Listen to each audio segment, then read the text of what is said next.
Oscar, have you ever searched for buried treasure? This is actually a true story. My parents, when we were on a holiday in Australia from England, gave me, I don't know, the money they'd gotten at the bank for like the exchange rate, about $400. And I was like, I just saw a pirate. I'm going to bury the treasure. I did not write a map. I did not put a big X in the mark, and therefore I did lose that money. I learned a valuable lesson about piracy. You know, you must either make a map or do a big X in the sand. My name's Oscar. My name's Carl. And And this this is is Who Would Watch This? What a devastating story for you. Yeah, but dare I say, a great story for someone that found buried treasure. Wouldn't that be crazy? Yeah. Wouldn't it be wild if you had left a series of intricate clues for somebody else to find long after you're dead? That is, I think, how you should spend most of your 60s, your 80s. Yeah. Setting up various clues for treasure. So how wills should work. Imagine if somebody knew so much about you because they were looking for that $400. They were like, Oscar wouldn't have done this. He went to this school and then did this thing. And then he graffitied on the back of the Mona Lisa. I did do that. I wanted to leave the clues. Welcome to Who Would Watch This, a podcast where we watch a film, chat about the film, and then try and figure out who would watch this. Today, we're talking about National Treasure, which currently has a 3.3 on Letterboxd, a 6.9 on IMDb, and a 46% on Rotten Tomatoes. Oscar, what's the plot? This is what I like. A historian races to find the legendary Templar treasure before a team of mercenaries. Bang, snap, love it. Crazy. It almost feels like an incomplete sentence as well. It does. It's like before a historian races to find the legendary Templar treasure before a team of mercenaries. It feels like the start before a team of mercenaries like does something. I don't know. That's just efficient storytelling right there. It is. I like that. Was that their elevator pitch? That was, I guess. I don't really think it's the pitch, but it's odd. We Just got Nic Cage, and he's got clues to figure out. Nic Cage and clues just sells though. That just sells. Carl, do we pop back in time? You know, when Benjamin Franklin was around? Benjamin Franklin. Benjamin Jankelin was around. Yeah, sure. You need to... I'm sick of this disrespect towards our founding father, Benji Franks. Carl. National Treasure. Have you seen it? I already know you've seen it, but hey, have you seen it? Yeah, you know I've seen this. You know I've seen this and think it is simply one of the best movies ever made. It's better than 2 out of 5 Indiana Jones films. That's you like the normal 3? Yeah, I like the first 3. And you think it's... I would go the first 3 Indiana Jones, then National Treasure, baby. Wow. Those are the top tier adventure films of all time. Can I ask where you put The Mummy and where you put National Treasure 2 in the Indiana Jones spectrum, I guess? Oh, sorry, my mistake. National Treasure 2, Raiders of the Lost Ark. Oh, wow. Last Crusade? No, of course not. I would do... Don't be stupid. Don't be silly. It would go The Mummy Returns, National Treasure 2... And the rest. On the floor. My mistake. It would go Tomb of the Dragon Emperor. Sorry, my mistake. It would go Tom Cruise's The Mummy, National Treasure 2, Indiana Jones and the Last Crusade. Carl, you love this movie. Why do you love this movie? Why is this for you, huh? Throw it back onto you. I don't know. Maybe because it's an educational experience about American history, and then boom, on top of that, what's that? Nicolas Cage doing fun fucking adventures across America, doing insane heists, versing Sean Bean. It's everything every Disney movie should or could be. And I completely attribute all of its success to Jerry Bruckheimer, who for some reason soars when he produces a movie. He just soars. He knows exactly what he's doing. He's a producer. He is. Yeah. And him teamed up with Disney, that should happen more and more. Well, it's fun because it's like he's also done Pirates of the Caribbean, and it feels like National Treasure should be based on a ride, if that makes sense. That's right. It's crazy they haven't but done it's a ride. not. It's not. Well, I mean, I think one of the reasons that they never did any more of these is they really struggled to commercialize them outside of a movie. Oh, gotcha. So they couldn't turn them into no merchandise. No plushies there. You know, don't want Nicolas Cage in pajamas. That's not a good sell. Yeah, and I guess because they've already got an Indiana Jones ride. Do they own Indiana Jones at this point? No, but I think they had they must have... I think they had some sort of weird thing. They had the teeth in it. They had the teeth Yeah, in it. they must have had some sort of how Universal Studios rents the Harry Potter stuff to have their Harry Potter world. Yeah. So it must be a similar thing on that. Because have you been on the Indiana Jones road? I have. I mean, the one in Shanghai. Wow. And Indiana Jones is brag. Yeah.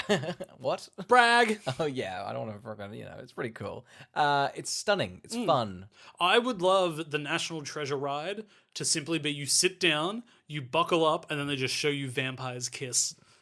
Why is that? Is that the new one? I've not seen the new one. Sorry, no, that's just that Nicolas Cage movie where he thinks he's a vampire. Oh, that is a good. Oh, what's it called? Vampire Kiss? Yeah. Oh, sorry. I thought you meant literally two vampires making out. And I was like, if Disney strapped you down and then just made you watch porn, like, I'd be all for that sorry too. about the gay thing. Here's two vampires fucking Kissing. hard and good. We're making up for lost time.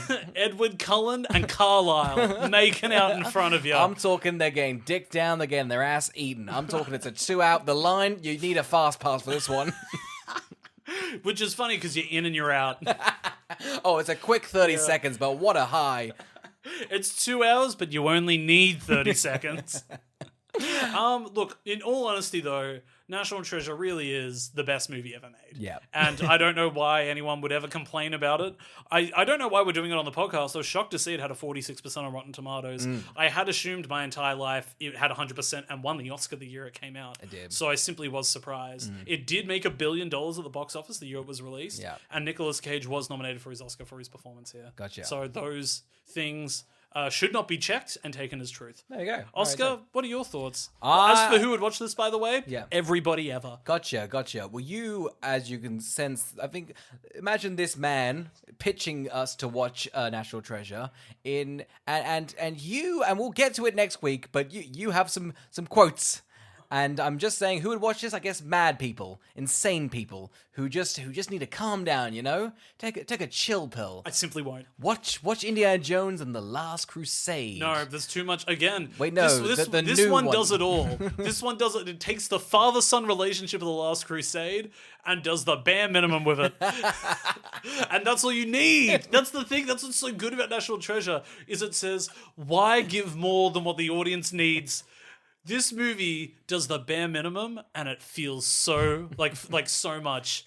I don't even need to watch it for next week. Oh my God. I've seen it that many times. It feels like you have to watch the movie. Because I would be like, I know that. Did you notice this stool? And you'd be like, what are you talking No, about? I know exactly which stool you're talking about. It'd be the one in the change room when they're back over in Philadelphia. I know exactly what you would be talking about. That's crazy. All right, well, should we go next week, huh? Sorry, no, I'm loving this week. I think I might as well just begin. Cutting you off What there. if I'm I cutting you start off talking? there. What if I?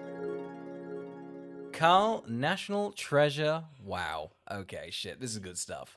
This is incredible. This stuff. is a little treat for us, huh? We need a little good movie. We're doing a couple of these good films. in quotations because Rotten Tomatoes doesn't think it's good. It is pretty crazy. It's pretty rotten. I can't see. I guess it's a kids' film, right? That's why. But Excuse me. But it's a terrific kids' film. I think it's a real mature kids' film, mainly because Sean Bean is just like, I've got a gun. I'm tutting my foot. This is the most mature film I've ever seen. This is up there with Silence and any Martin Scorsese touched film. How dare Hugo? you? Sorry? Hugo? Is Hugo a kids' film? Hugo doesn't feel like a kids' film. I've never seen Hugo, but it doesn't seem like a kids' film. Nothing made me feel like less of a kid than the movie Hugo. No whimsy whatsoever. Not at all. Banging on about 1930s cinema. I just watched that entire thing and I went, I would have abandoned Hugo at a train station as well. I think his father made the right call, dying. Let's get into the film. We get introduced. We got the national. What's his name? What's his last name? Gates. We've got the Gates family. We got Grandpa Gates. Grandpa Gates. We got John Voight Gates. And then we got Nicolas Cage Gates. Yeah. Cage Gates, how fun. Gates. Look at that. He's Ben Gates. But Yes. let's show him the respect he deserves. The character is Ben Gates. It's Nicolas Cage. He is akin to Indiana Jones. Yes. And we should call him as such. We get his backstory. His grandpa's in an attic. He's like, listen, buddy, clues. Yeah. That's going to be a big part of your life. The And beginning there's of a the little movie spans so many centuries at once. You're really thrown. You're like, oh, okay, I guess it ties to American history. And they're like, now go back further. Knights found gold, We've got baby. Crusades. We've got the Knights Templar. We've got. It's all buzzwords of history, and enough to me go that I'm not going to fact check it. I'm kind of on Wikipedia. Like I think they got the gist right. It's the type of thing where you'd think Chat GPT would have written this, but it wasn't around. So somebody genuinely no way. Wikipedia'd stuff. Oh, 100%. And then buzzworded some cards for Christopher Plummer I to don't read. know where collective knowledge of like, unless you like studied the Crusades or like Knight Templars, I don't know where we've all kind of got that general vibe of history. I think we know it from this film. Yeah. I think you forget that Most we would have been so young. School kids are taught the second they get into kindy, they go watch National Treasure. That's kind of the learning. First rainy day of lunch, this movie gets slapped on and children get educated. That's crazy. My science lesson was flubber, so it's kind of like, you're kind of getting the whole thing. Look at you. Look how much whimsy this place is filled with. Sports was just bend it like Beckham. Math was just, it was actually pie, so it was a bit more gruesome, really. Darren Aronofsky's at lunchtime, It's pretty gruesome. But so essentially the Gates, get this, disgraced. Yeah, so basically, John Voight Gates doesn't like his dad. No. And hates treasure. Yeah. And he hates clues even more. And you know what I hate? The weird wig they've given John Voight in this opening scene. He has too much hair. Like, it's a lot of hair for him to walk in and be like, look, I'm young, guys. And I was like, John, you're looking pretty old and you got like a red wig on and I don't know what's going on. It's like, I've been watching Better Call Saul and it's a bold tactic for them to go, listen, we're going to put them in a silly wig and that's enough. We're not doing any makeup. I will give Better Call Saul that because that's their like the show's like thing, like they're like, give us this, because we don't want to de-age and do random shit that looks I think bad. the problem is that they're already doing a prequel, which means they're already like 6 years younger, so they're just like, listen guys, we can't do it. I think it sort of works with Better Call Saul because Better Call Saul's absolutely designed to be watched after Breaking Bad. Yes. So I think if they were like, nah, watch that first and then watch Breaking Bad, they'd care more about them looking younger. But because it's like a Godfather sequel and prequel to, and duriquel, I don't know. Yeah. What's a paralequel? Yes, that's the word. Those are, I'm saying things, You're right? saying words. Yeah, and how does John Voight fit into this? He's nailing the wig. I don't know. Look, He's in a dodecahedron He is. And I assume this is how he treated his daughter. Because he walks in and is like, are you telling a tale to my son? Get out of here! He is the best bad dad. He immediately goes, hey, no whimsy, and guess what? The entertainment industry is for you. Oh my god. I'm not going to give you enough love, and that's going to make you a star. I'll tell you right now, because I watched this movie as a child, and I have a lot of respect for it. I have always loved John Voight, and the more I've learned about him as an actor, the more I've hated him as a person. That's crazy. I learned about John Voight through the tabloids alone. As a child, I would go through the Daily Mail, and I got the gist, and watching this film is just ridiculous. You got Hollywood Story, and then your parents would be like, you want to watch National Treasure? And you went, a John Voight picture? No, thank you. Not for me. Not a John Voight vehicle. I pray you not, sir. I do also want to say that back in the day, Prime used to do a double feature of National Treasure at like 6 p.m. Followed by Face Off at 8:30. Wow. And that's how I watched Face Off for the first time. Pretty good. Because I was foreplay with National Treasure. That's pretty good. Yeah, right? Yeah. I was far too young for Face Off. And that's the main reason I think Face Off is also one of the best action movies ever made. Fair enough. That's a pretty good double bill. So sometimes I do forget what happened in Face Off and think that happened in National Treasure. Anyway, it's a John good little Travolta blend. steals John Voight's face, and it's pretty gruesome. No, we get introduced to a lovely match cut of the little kid. Guess what? Nic Cage in the snow. Sean Bean. What's happening, Carl? They're looking for some goddamn treasure. They're looking for the silence of Charlotte. Yeah. It's pretty freaking thrilling. This is nuts. I really did not think you would know the net. That you really are a big fan of this film. It's crazy you know what the pipes look was called. So I've just what do you mean? pipe. I can solve the mysteries. If you gave me just the pipe, I've already figured it out. I do not need... I'll meet you at the treasure. Like, if I found the pipe, I'd be like, I'll see you there. I'll see you under the church. Skip to 50 minutes of the podcast. It's just me talking and then Carl then going, listen... I don't even need you this episode. I'll sustain it the entire time. We find this old ship in the snow. We get introduced to some colourful characters. Sean Bean. Yep. And henchman, nameless. Nameless. A lot of henchmen, about 7, I'd say. 7 to 12. We get introduced to the best star-making turn an actor could ever ask for. Yeah. Riley. The best comedic performance ever committed to film. Riley is absolutely fantastic. He's the short round to Indiana Jones, but short round is 40. So It's his level of patheticness sells this role. It's crazy. They've taken these two actors have made two incredible decisions. Yeah. Nicolas Cage has gone, if I know a lot about history, I should be a bit of a freak. Yeah. And he's gone, and if I'm along for the ride with that freak, I should be fairly fucking sad. Sad, pathetic, and yet very, not even nonchalant, just a bit more, like, angry at people, just, like, sarcastic and stuff. It's a fantastic role. I love Riley. My friend also gave me probably the best way to watch National Treasure. This is how I watched National Treasure for the first time. He said, hey, the way you should watch the film is if you think that Riley really does think this is all real. Everyone else is shooting the movie, and Riley genuinely thinks that this is all real, and it does elevate his performance quite well. He knows what he's doing. Yeah. That actor has been underutilized by Hollywood forever. The fact he never got to join in on one of the Hangover movies, disgraceful. What's he do in the other 2 and 3? Is he just hanging about there? Yeah, Is he kind of willing he- from Stranger Things? You know, Will's in the other ones, but not really, and they're like, make him gay. Is Riley gay in the other 2 and 3? No, he calls in the second one being like, you're gonna come to the wedding? And they're like, we'll see you at the end. And then the third one, he's kidnapped again. Oh, wow. So, yeah, pretty stellar stuff. Todd Phillips knew exactly how to make a trilogy that aged poorly. Because you didn't utilize Riley. Because you didn't utilize Riley. A star-making turn.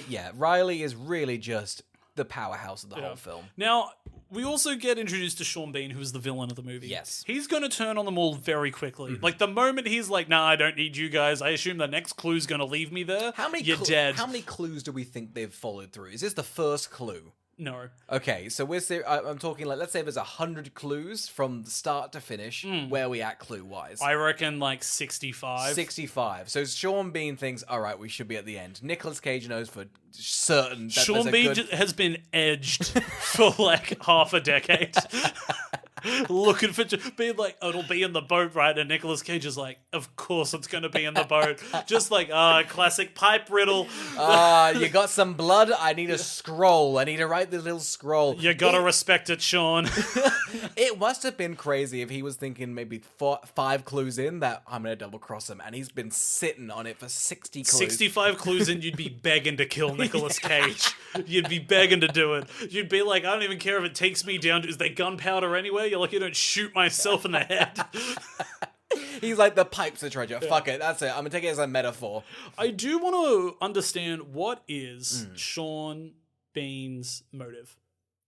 Just wants money? I think just treasure. He just wants treasure. I think he's very much like... He's just greedy? Yeah, similar. I feel like Nic Cage's is like similar to Indiana Jones, like museum, all that sort of shit. I think he's just money. It is wild. If had he not betrayed him, when they get to the end of the movie, they simply would have shared the treasure, sold it away, and when they're offered 10%, Sean Bean would have ended up with $1 billion. It is, and it seems like, and Nicolas Cage wouldn't accept the money. Spoilers for the end of the film, but I guess he, after 60 clues of dicking about, I think fair enough. Kill these guys, blow them up.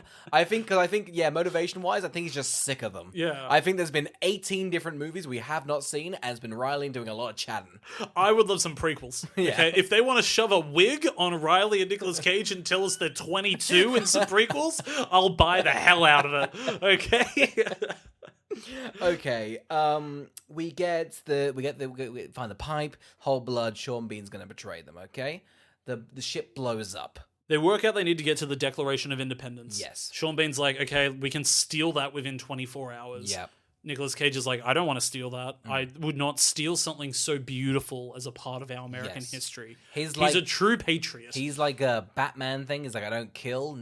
Nic Cage is like, I don't desecrate American history. Which is a big difference he has against Indiana Jones, who desecrates many cultures. Shits all over the Mona Lisa. I'm talking wipes his little ass all over that little thing, huh? That babe ain't smiling no more. No. She a sad little bitch. He shoved the Rosetta Stones right up his anus. I'm talking pulled it out like beads.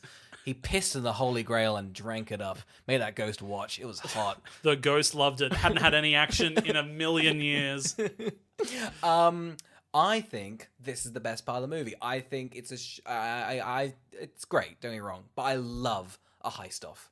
I love a heist. I think it's perfect. I think I'm going to tell you, it's great. I'm going to tell you flat out right now. Yeah.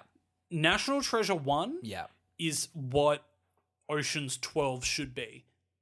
Like, Oh, the gotcha. actual heist-off concept is better executed in this movie than Ocean's 12. Yes. I would normally skip Ocean's 12. I'm trying to think. Ocean's 12 is the only bad one. Like, Yeah. obviously, 11's phenomenal, and then 13's fun. Yeah. 12 is, like, half a good movie, and then, I don't know, they lounge around. I think they're in jail for a while. Julia Roberts plays herself. Oh, yes, that's It's that right. one. Yes. Yeah. Is it the egg one? I don't mind Yeah, the egg it's one. the egg one. Yeah. You try and watch it again. It Okay, really I'll is do it. just bloated mess. Yeah. But the idea of a heist off, awesome. Yeah. So I love that this movie also goes, by the time they decide they're gonna steal the Declaration of the Independence, to stealing it is 5 minutes. Oh, it's great. Both teams have a plan. Yeah. Within seconds. Yeah. They've completely worked it out. I do love that Riley's like, you've got to be insane. Like, look at all these things we have to bypass. And Nicolas Cage is like, you realize there's a gala tonight. And Riley's flipping pages and he's like, God, it's foolproof. We might actually pull this off. He's such a doubter, and then he's in. Yeah. I love it. He's so committed. He's along for the ride. Yeah, I think that's his Nicolas Cage's second power. Anyone who comes across him is in for the ride. The second you see a clue, I'd be in there. Oh my god, I don't know how Riley got entangled, but he must have like spat on like the back of a stone and it glue purple. If they did a third one and they tackled the idea of aging and they killed Riley off at the end of it, that would be a beautiful. If they had done like a before trilogy-esque, but with National Treasure, I would love that. Like if you go, oh, their relationship's strong, and then they want to break your heart, the third one. Oh my god, they really could do it. Because they've got the idea that they know that it's going to be stolen and they're forced into the position of stealing it, which I guess makes sense. They try and tell Diane Kruger that it's going to be stolen. She laughs at them. She's like, oh, you guys are treasure hunters? Get the fuck out of my office. Do you know how many treasure hunters I see a day? It's ridiculous. I'm talking upwards of 20. And I'm sick of your shit, okay? There's no goddamn map on the back of the Declaration of Independence. Nic Cage's like, hey, I see you're missing a button. And she is swooning.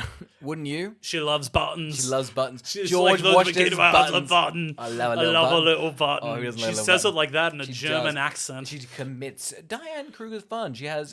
She was in which Quentin Tarantino movies in Inglourious Basterds. Yeah, I love good. Diane Kruger. I've not seen her in a while. No, I feel like her career took a little bit of like a back seat, but I always really enjoyed her. I think she had like very good momentum in like the early 2000s, and then I think, God, I hope National Treasure 2 didn't kill her career. Oh, surely not. Was that really that much of a? The second one, Yeah. it grossed 1.5 billion. Okay, I don't, nice. and it won her the Oscar. Yeah, but surely the budget's up in two. You know, you're getting Riley back. That's Sorry, that's a big no, price these are tag. done on the cheap. These movies 40 million. They know how to spend Really? them. Is it Yeah. actually 40 million? God no, they're way overspent. They're deeply overspent. The amount of sets they have in this, and also I'll shout out right now, this movie's full of practical effects and It sets, does look good. and they look great. It looks really good. It looks Anyway, awesome. So now they've gone to the FBI. They're in the. They're going to steal. They have to steal the independent. How could you not? Nicolas Cage is forced into a position where he's reading the Declaration of the Independence, and his interpretation is, if somebody's going to steal me, you better steal me first. That's what John Hancock wrote. He's like, number one, straight up, if you're in a heist off, you got to go full hog. You got to go full hog, and I'm writing my signature for that one. My big old rule, okay? All these fellas in go, yeah, let's do it, okay? That's it. In the middle of all the founding fathers, he was like, guys, there's going to be a heist off one day, and whether it be for this or a golden egg over in France, we simply must make sure that these things are set in stone.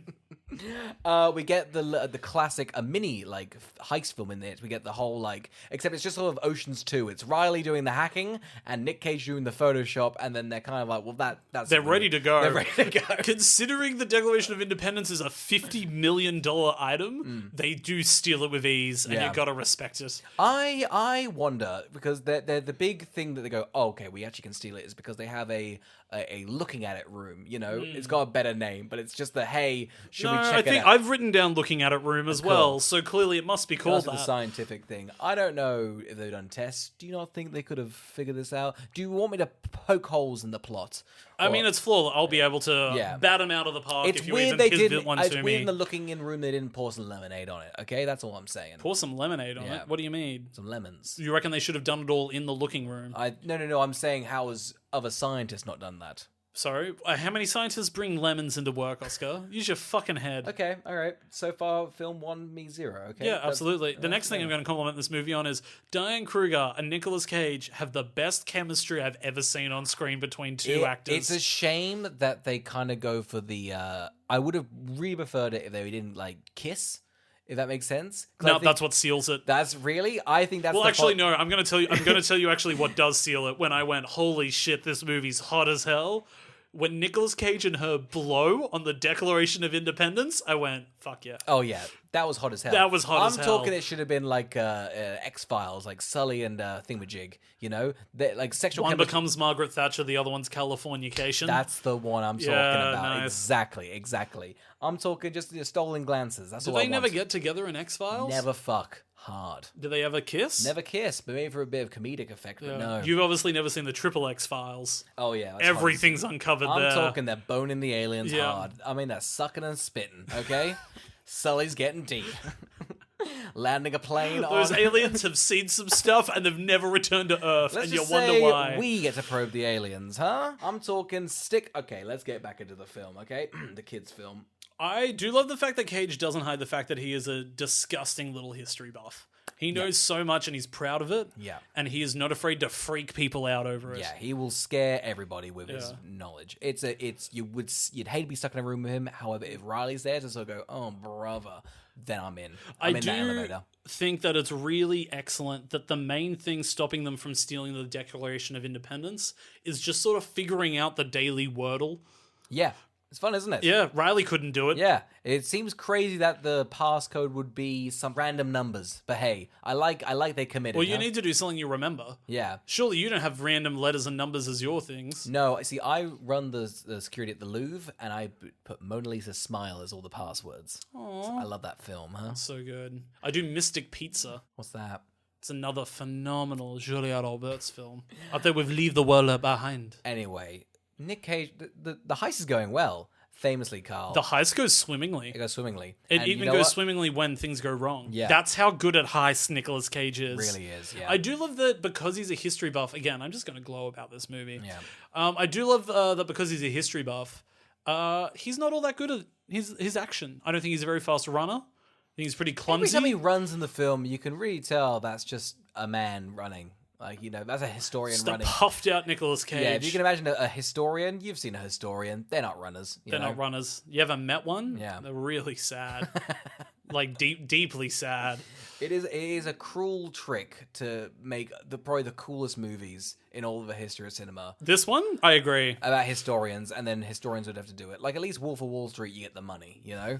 Whereas this... the Wolf of Wall Street's a very accurate take on the awful people that run Wall Street. Yeah, exactly. This is so inaccurate to historians, it must really make them feel like shit. Oh, 100%. At least at the end, like, if you got, like, a bit robbed by a Wolf of Wall Street, you're just a bit corrupt. You're not a bit corrupt, but you're rich. Yeah. A historian's sitting there going, fuck me dead. Are you joking? A historian's a thankless job. Yeah. I'll say it right now. You now. don't thank your local historian? No, never. Okay. I don't think a historian's discovered anything of interest to me in the last decade. I don't know enough about history. All they keep doing is ruining dinosaurs.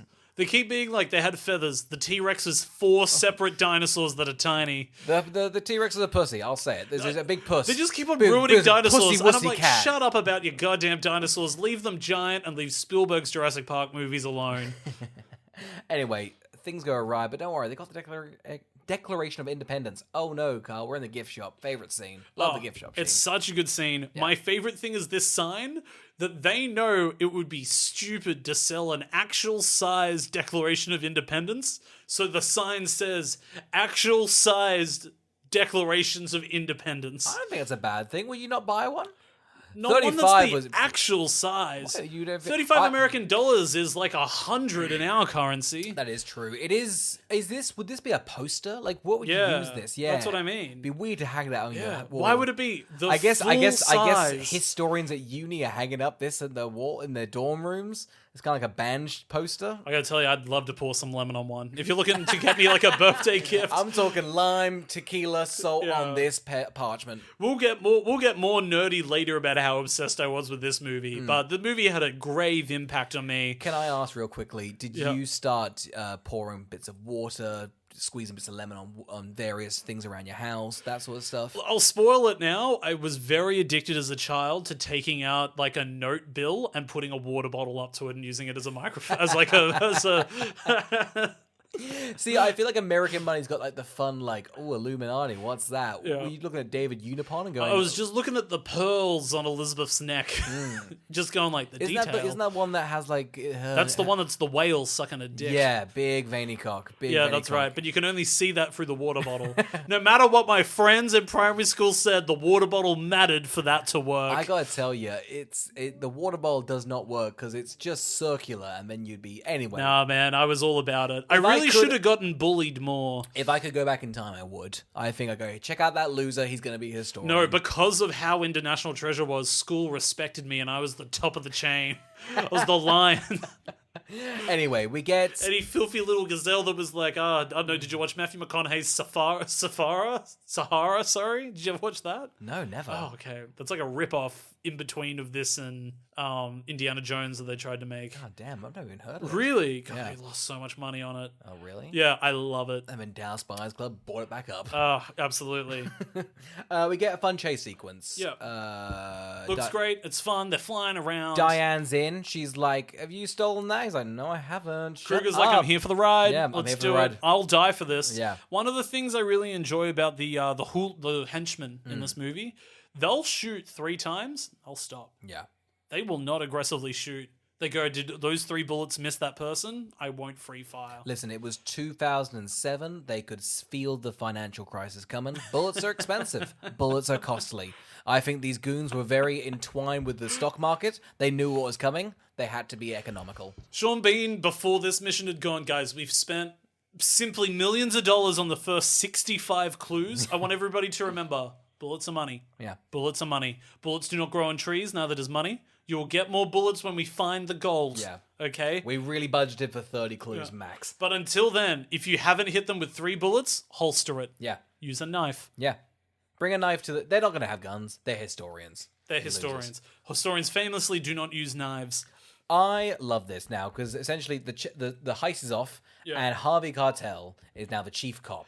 Peter Sadusky enters the film. I love this because everyone's like walking around going, what the hell just happened? Harvey Keitel is like in the movie. He goes, it's a fucking heist off. That's what it is.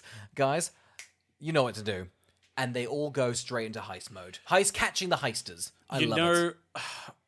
Peter Sadusky is maybe the best FBI agent committed to film. Yeah. He is an honest man. He knows exactly what's up immediately because he himself is a Freemason. Yes. He goes, I know what's on the back of that. It's going to lead them to the gold, and I've been trying to protect that for a long time. Yeah. Once that twist is revealed, it really does bring a lot of context to the film. I think foreshadowing-wise, it does pay off a lot of things because he know. Like, I was like, it's crazy he's in, and it makes sense. He's in for a good reason. Does he want them to find it when he's flicking his little glasses? Is that him giving a little clue, do we think? Being like, no, this is how you use the glasses, fucker. Because it's like, the fact that he uses a piece of historical equipment as a fidget spinner because he's bored with the conversation he's having with Nicolas Cage feels inopportune. I think he's done his research. He's got the vibe of Nicolas Cage. He's like, listen, I'm not going to help you, but if things go right, we'll let this slide. I think what's also really great about Harvey Keitel in this role is you can tell he is simply giving nothing.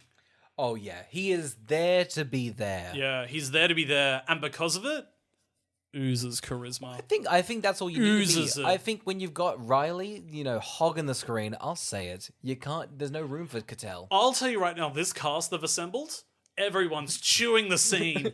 All of them character actors chewing. Is the whole movie chewed out? Don't worry, here comes John Voight back in the picture. We've got my the God. gang back together. Riley, Diane, Nick, and Voight. I love John Voight. It's just a nigger. Yeah. All through it, he's like, you need to pour lemon on it. I thought this was. It's always baffled me a little bit. I think every time I've watched this movie, he does have a lot of lemons, right? Yeah. Like, how many lemons have you got right now? He brings out a bar. I have 1 lemon. Yeah. Times are tough, and the Declaration of Independence is not here. true. Don't look. Now, he brings out, I want to say, a barbecue tray of lemons. Yeah. Pre-cut. Pre-cut. Does he work at a bar, or is he probably an alcoholic? I think that's what it is. I think he Imagine losing the treasure. Of course, you drink yourself stupid. Imagine being at Clue 75 and giving it up. Never give up, guys. He's just a soccer mom that's never heard of orange slices. Your kids like lemon? I hear scurvy's on the ramp. It's soccer and scurvy go like that. We've got to have the lemons. Remember, a lemon a day keeps the scurvy away. Famous quote by John Voight. Again, I cannot stress enough, Angelina Jolie did not have a good childhood with John Voight. Wasn't good. Now, I don't love Diane Kruger's sort of arc of all the guys. John Voight answers the door to them. It's like, she pregnant? That whore better not be pregnant. Diane Kruger's like, that was odd. It's a weird introduction. Crazy she marries into the family later. It's like she goes, I want more of whatever fucking mess your dad is. Yeah. Oh, anyway, they figure it out. They heat up the Declaration of Independence. They find the first clue, Carl. They find that on the back of the Declaration of Independence is a cipher. Yes. And they now need the letters that Silence had written, which was a code name for Ben Franklin, so that people didn't pick up on it. John Voight's meant to own those letters, but he's donated them to Philadelphia's museum. Fucking joke, huh? Right? What a fucking loser. How annoyed would you be? Nicolas Cage makes the right decision. He ties his dad up, steals his car, robs him. Yeah. It's an incredible concept. The film goes, hey, maybe that was just a ploy to save John Voight. No, John Voight has a big black eye and Nicolas Cage gone to town on him. How dare he sells his letters? It's ridiculous. Those letters would probably be they'd mean a lot to Ben Gates, in my opinion. You gonna say Bill Gates? Is one of them called Bill Gates? No, surely they wouldn't call him Bill Gates. Of course not. That movie would never huge. misstep like that, okay? Don't try and poke it. It would never do such a thing. Get your head out of your ass, Oscar. Yes, they go to Philly, huh? Yeah. I looked up what the Liberty Bell is because it pops up quite a bit.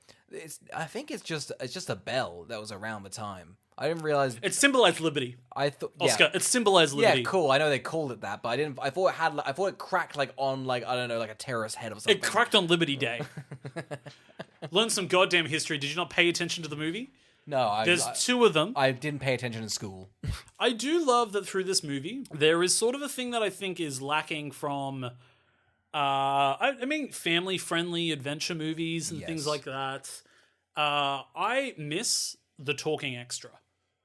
I think... In what sense? In movies nowadays, it almost feels like they don't want to spend the money to get a SAG actor. Sorry, yes, I do. To do just like a bit and then leave the scene. They've got 8 characters. Yeah. On the script, and it could be done in a void. You're totally right. They got little characters, and they go, we need to make this person a person, you know? Yeah, they're always just like, oh, well, they're like, wow, these characters are acting odd in this scene. What would the external look-in be to somebody? Yes. And I enjoy that they do that every couple of scenes. And it's just fun, and I feel like movies nowadays feel a little bit empty. Yeah. Like they really do just get a few people in the background. They don't feel like they're interacting much in shopping malls and stuff. It's the wall. It's the world, you know? You've got this wacky thing probably happening in a movie and there's just no one reacting to it. You know, you're running for a mole. Yeah, that's right. Yeah, so I love all of the little ones that they've done where the person is at the gift shop. I like the person that's selling them the clothes. I like the person that's at the butcher that sticks up for Diane Kruger so she doesn't get found. Yeah. Just lots of little things like that. I think those are really fun, and for some reason, it just feels like they're lacking in like modern adventure. I would hate to say now. It's budgets. That's just so upsetting, wouldn't it be? I mean, I just feel like maybe effects budgets are getting bigger, and so cast budgets are just getting more. I mean, didn't they when they're trying to eradicate like extras by scanning them, paying them once, and then just like AIing them into the movie? Enough, yeah. Fuck, so it's dreadful, isn't it? Yeah, and I'm like, I don't know, a real scope of like the world, and they're just fun little asides for levity. But it also assists your characters. This suddenly makes them go. It seems smarter, just like in Diane or just Nicolas Cage, you know, playing it off. He's also just becomes a bit awkward. It's just better character moments if they interact with people and not just your main characters. Well, when Nicolas Cage asks for the $100 bill and has to give her the watch, he's also explaining the history to her, and like at one stage, like really arcs up about the history at her, and she's like, I don't give a shit. Yeah, she's like, it's so. But isn't that a great character moment? It's like, other than Riley and Diane, he's a bit weird. Yeah, that's right. Good. He's a little freak. He's a little history nut. Yeah. Like, he would be odd to go shopping with. Yes. Like, I don't know, just... Anyway, we get... They find some 3D glasses in a brick. Yes.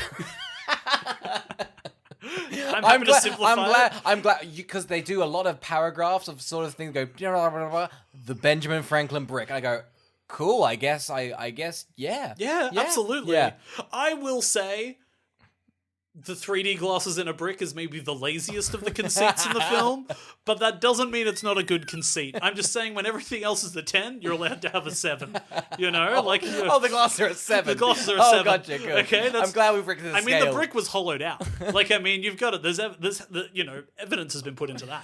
Ben Franklin, I'm sorry, he invented electricity. How much fucking time did he have on his hands to cement a brick in? He's like, this is gonna pay off. He had a lot. He had read Spy Kids 3D Game Over and foresaw that one day somebody would need those glasses for that to really pop off screen. I do love that for some reason Sean Bean has unlimited resources. Yes. And yet still wants money. I don't know who's funding him. I guess he's gotten a grant, like a research grant, which isn't his money. I guess I don't know how you get a research grant and then if you find money, you'd get that money. Yeah. I feel like he's just still getting on a salary. I do love that he is just in the background at the back end of the clues, and his skill is seemingly him and his team are amazing at Google. Oh, I love this. They all they do is get the breadcrumbs of the clues. Just Google that. We don't need to know the information off the top of our heads. And Google nails it. They go, Stowe Liberty Belt? Yeah, I've got the gist. Here, you know what? Fuck it. Here's the map to the treasure. We've already found it. My favorite one was him maybe sitting over what he's written down on a notepad for 40 minutes, being like, why is the S capitalized in silence? Does anyone know? And they're all like, I don't know, boss. And he's like, because it's a name. Bang. Bang. Done. Through a series of unfortunate events. Guess who That's has... true. Olaf does find them. That little tattoo. I feel like that is very... National treasure? Yeah. It is. There's a lot of just secret cults and shit like that. Yeah. Yeah. Oh, God. This movie's so powerful. Oppenheimer wishes it was National Treasure.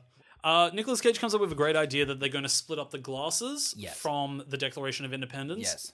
So Sean Bean doesn't end up with both. Yes. In the end, Sean Bean does end up with a Declaration of Independence because Riley weakly gets trapped between two people fast walking to lunch. Yeah. And it's a good character motivation. Not character motivation, just it reveals a lot about his character. I don't hate it because it's what would happen. It really shows how weak he is. Yes. And I appreciated that. I do too. Because Nicolas Cage takes a bullet. He's pretty much gets arrested and everything like that. Riley and Diane oh god, we lost the map. Oh god, he's arrested, run away. Now, I'm a bit confused about this part of the movie. Now, hit me with it, because I guarantee you the movie would never make a blunder, please. Great, cool. So Nicolas Cage is under arrest. He's chatting to Harvey Keitel. Harvey Keitel is driving him to, I guess, I don't know, jail to chat about it. And then Riley calls him on a cell phone. Harvey's like, hey, here's your phone. Riley's like, hey, we chatted to Sean Bean. We're on his side and we're tricking him. How'd they do that? Because they're extorting him. Gotcha. So they've teamed up with him. Yep.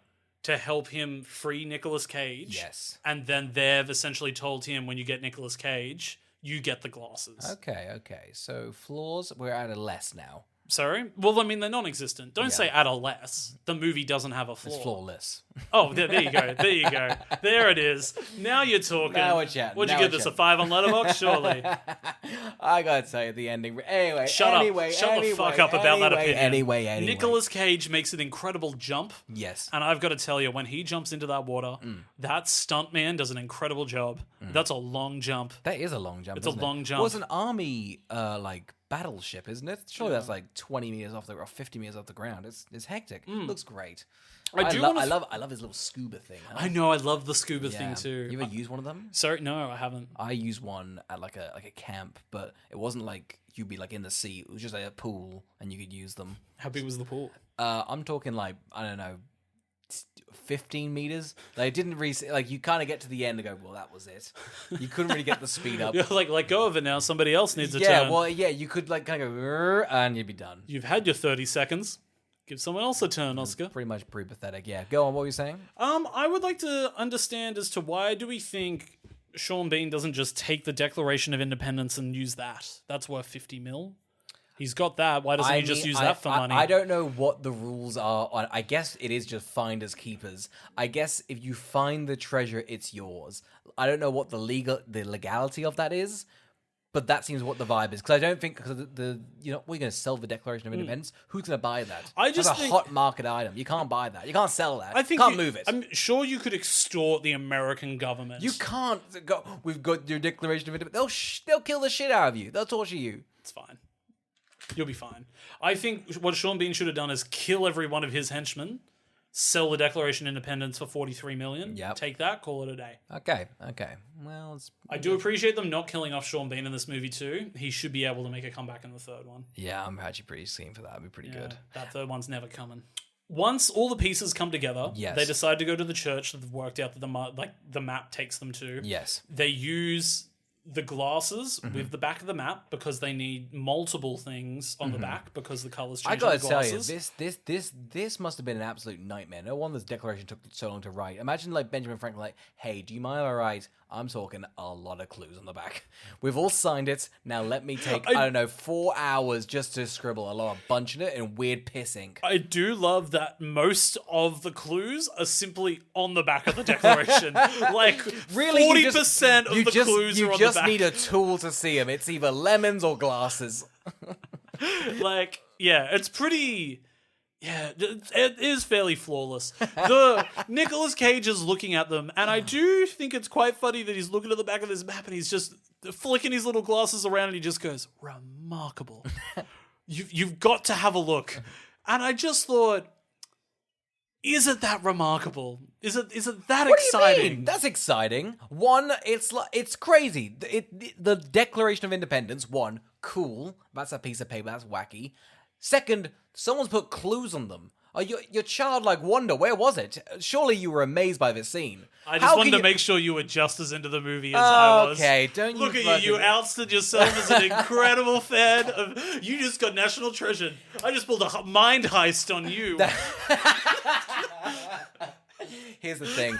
I'm lukewarm on the film. I'm not lukewarm on childlike wonder.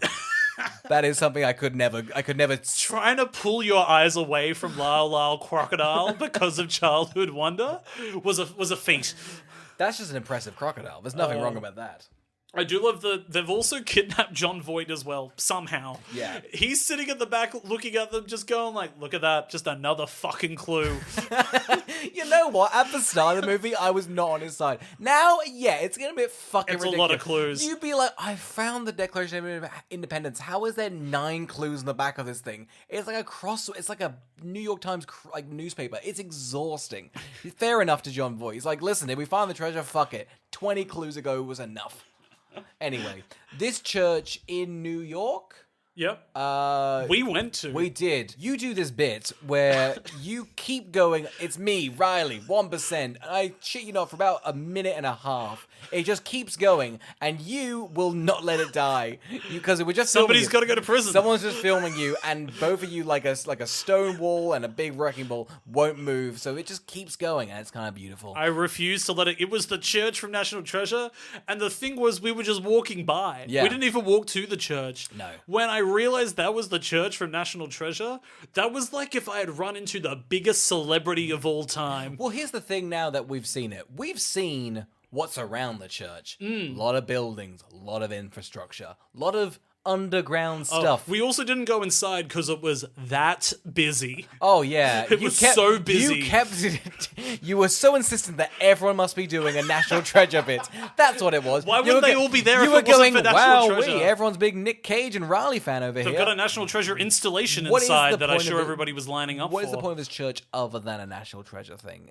What is this church? It was built for National Treasure and it's stuck Gotcha. around. It's simply a set.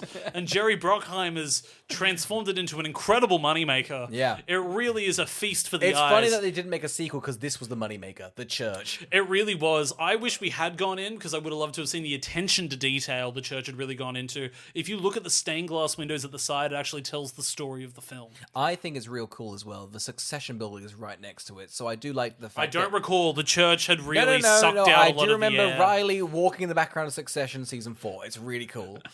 He's doing 1%. He's got a Ferrari. It's fun. He only ended up with not even 1%, technically 0.5. But Oscar, somebody's got to go to prison. Anyway, we go down to the church. There's a big rickety staircase. Yeah, let's talk about this for a second. Someone dies. Yeah.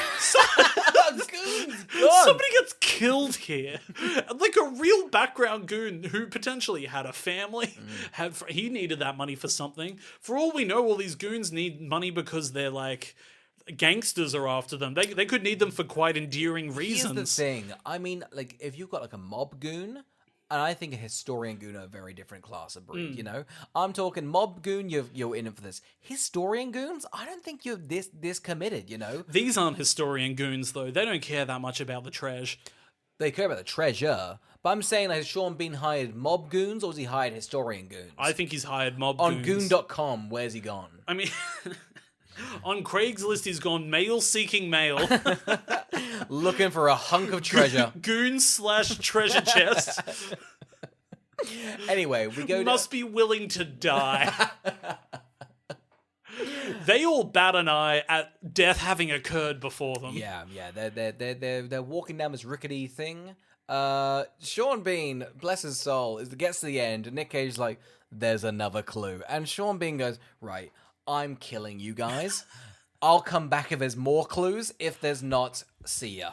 John Voight is luckily so quick on his feet. Yes. He sends them on a wild goose chase and goes, we've found the treasure. Yeah. When they got in and all the treasure was gone, did you buy this? Were you worried for them? I was a bit worried. However, I did know through pattern recognition that there's probably another 18 clues to go. So that was fine for me. I would have happily accepted this as a cliffhanger and the movie be a part 1. Wow. And they spiral it out for another 35 clues. Again, all on the back of the Declaration of Independence. I like though in the situation though, Sean Bean then comes back down and goes, right, there's more clues. You coming?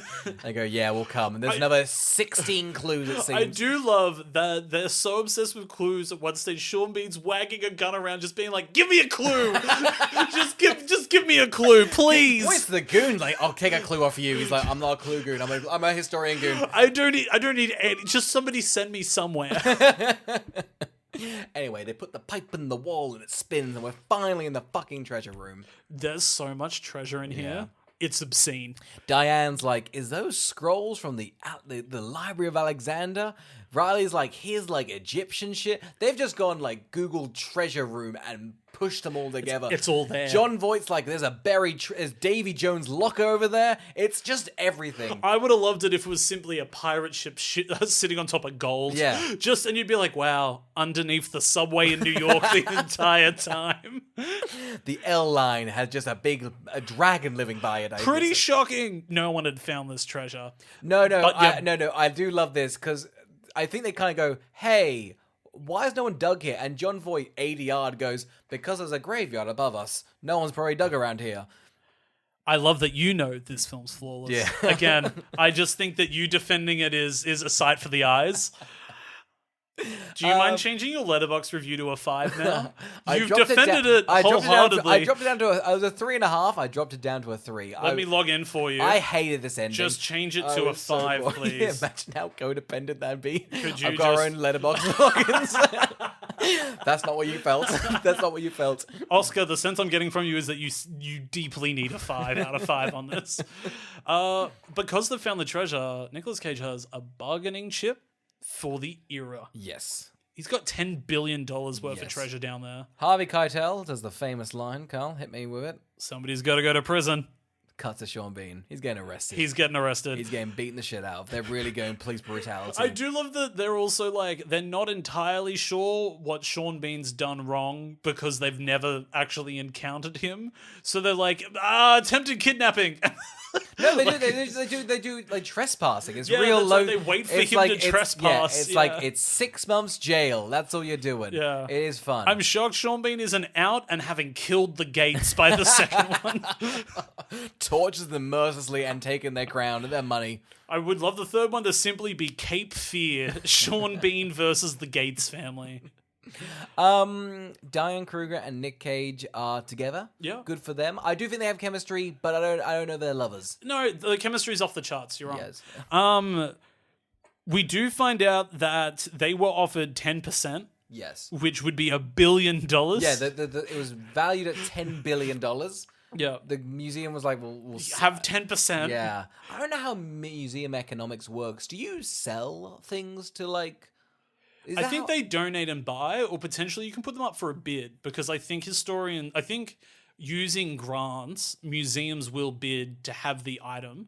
Gotcha. Or they will share the item travels, because then you have an exhibition, then people pay for the exhibition. Yes. So then that causes a money surcharge. You know your museum economics. Okay, I did. Well, it's actually explained at the end of this movie. Again, an ADR line said by Riley as he drives off into the credits. I quote just that entirely. Yeah. Riley gets 1% 1 measly percent. But not even 1%, 0.5%. Yeah, well, which is $25 million. He buys a sweet Lambo. Oh, sorry, a Ferrari. A red car. It's a fast one. Yeah. We're going to find out the economics in the next movie of how much money these people got. They should be a lot richer. I think when they made the second one, they forgot how rich they made them at the end of this one. They did not know how rich. Yeah. They didn't know they were going to make a sequel. Yeah. And then as all good Disney movies end on, it ends on a map to sex. Yeah. What a raunchy way to end the film. I don't know. The real treasure all along was sex. Yeah. When did kids' films stop doing this? I don't know, because I know think Shrek had a lot of like sexual innuendo. Yeah. I think maybe when Simpsons had a real change in terms of their sort of. Surely not. Was that really? Well, I feel like the That's Simpsons. crazy. I feel like the Simpsons had a very good curve Surely of it's the them having internet. hidden. Surely it's the internet. Oh, right? you're probably right. Surely Actually, not it's just probably just Disneyfying itself more. Yeah. This movie, considering how many bullets are fired, how many people are in danger, Yeah. not that I think that there is like intelligence to the movie, but they're asking a child to pay attention and to listen to a lot of talking. I mean, there's a lot of references to historical figures. Like, it's crazy they're like, we're going to commit to that. I'll also give a shout out to the score that I think makes you think more action's happening than it is. Yes. 100%. Which I think is really clever. It's clever writing as well. Like, all the sort of explanations are enough that you're like, that's enough. Yeah. It confuses you in that moment. You go, I guess we're going. They really do pull a Dan Brown. Yeah. And you go, hey, maybe that guy that can barely walk really is a villain. Yeah. Carl, who would watch National Treasure? I think anybody that has a whimsy for treasure would deeply enjoy this movie. Anyone Pirates, you know. I think if you like the Pirates of the Caribbean movies, Women. Gold diggers, huh? Yeah, gold dig for sure. We're rebranding to sexism. Anyone that's ever wanted Nicolas Cage to solve a map to have sex in a mansion with, you're going to love the ending. It's hyper specific for you even. Yes. Anyone that I think understands a phenomenal comedic performance would definitely enjoy this. I think anyone from SNL should watch this. Yep. I think comedy in general, really, you know, Riley nails it. Yeah, I think Riley's. I think get The Hangover off this film. I have no idea. Yeah, is that not similar timing? Maybe. Yeah, I don't know. Yeah. I don't know what happened to this guy's career. Yeah. And I also think. Well, he got that measly 1%. Yeah, you got that. You got that 1%. I'm just deeply impressed by this film every time I watch it. Yeah. I think it has, because it's quite practical, has aged really well, doesn't look old or cheap in my opinion. I think Nicolas Cage is such a weird person to put as your lead to $125 million. $125 million? Oh my God, what a risk. Did this pay off? Yeah, it made like 450. Oh my God, that's the Jerry in you, huh? Maybe it's the next one that's 125. I think it's this one. Yeah, 100 million. 100 million made 350. Wow. The next one must be the one that made nearly 500, I think. Oh, wow. Okay, nice. Good for them. That's why it's shocking they never made more. And I think because Nicolas Cage has had such a resurgence, you'd be stupid to not make a third. I reckon that shitty little Disney Plus show they made that I never saw probably made them think nobody was interested. Yes. But I just think people think this is a movie franchise and Nicolas Cage needs to be front and center. Oh, of course. Yeah. Of course. So I mean, think, it's like why The Mummy didn't work. You got Tom Cruise and it's a Brendan then it turned into a Tom Cruise movie. It's not a it's like not an action franchise. No, it's an no. it's an adventure You need horror. this little freak who loves his history too much. That's the thing. Like, yeah, Nicolas Cage plays Ben Gates so freaky, and Yeah. his dad's John Voight. It's just bizarre casting for a Disney film. You really respect it. Oscar, who would watch National Treasure? Oh, okay. It's pretty good. It's pretty good. You loved it. I think the problem was me taking notes. That's what really sucks. I wish I knew that you just knew all the fucking weird, like, whenever I was like, the pipe does this thing, I was like, oh, I fucking hate the logic. And the fact you know all this shit would have saved. I didn't have to do notes. It's pretty much just you got. You didn't. What I happened? haven't looked at my phone once. Yeah, you just know. I remembered it, the plot by I think numbers. that was my fucking issue. I was writing so many fucking because I think the actual if you write it out, ridiculous and painful and blah blah blah blah. But it's so much fun. It's just such a fun kids movie. It's crazy. It is a kids movie. It is. I think the only thing that I think has captured this sort of, I think like those new Jumanji movies are quite high budget family films that have a sense, like they're on location in Hawaii. Yeah, it's got a lot of CG, but it also has lots of sets and they're doing fun stuff as actors. There's a bit of violence, I feel as well. Yeah, I think we've really lost this sort of film. Well, it sort of blends into that weird, like, I'm sorry to shit on your idea, but that Jumanji-esque, not Jumanji did it quite well, but that sort of blankets family thing that's sort of a bit CG. I guess actually all the Avengers films are kind of kids films. I guess maybe Marvel made, but it's like I think there's a big difference between an adventure movie and a Marvel movie. Yeah. And I think one of the issues with the new Indiana Jones movie, which I think is quite bland, which doesn't mean it's not watchable, it's just quite bland. Could a kid watch that? I couldn't see a kid watching that. I think they'd find it pretty boring, to be honest. I don't think it's Indiana anywhere Jones near is as exciting. so acceptable to kids. It's just as a kid's film, really. Yeah. Not it's like childish, but it is just. Well, it's like I watched the Indiana Jones movies as a kid. I watched this as a kid. I have nostalgia for all of them. Like they're just romps. Yeah.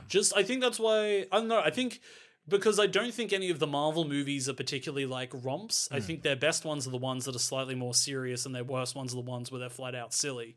I don't think a Marvel movie's ever a romp, and I think that this is a romp. Yeah. Like it knows it's not that serious. It's the reason I think I enjoy Angels and Demons. Angels and Demons is a really fast-paced romp. Yeah. It's stupid as hell. You said romp like 18 times. Gotta want a romp steak, huh? Sorry, I love a romp. Carl, I'm pretty lukewarm on National Treasure. What if we did the second one? You're not lukewarm. You've proved through the podcast you are not lukewarm. Check the Letterboxd review. 3 stars out of 5. Sorry, I've got your Letterboxd up. You're giving it a 5. Delete whatever hellhole this is that you've given it. Give it a 5, buddy. Carl, next we're doing National Treasure 2, huh? Because we freaking love National Treasure. It's a little cheat sheet. You know, we're doing films that we like and a lukewarm one, huh? Yeah, I'm simply just getting involved in what are the best adventure movies ever made starring Nicolas Cage. 1 and 2, there we go. Thanks for listening. We can do a big ranking next week.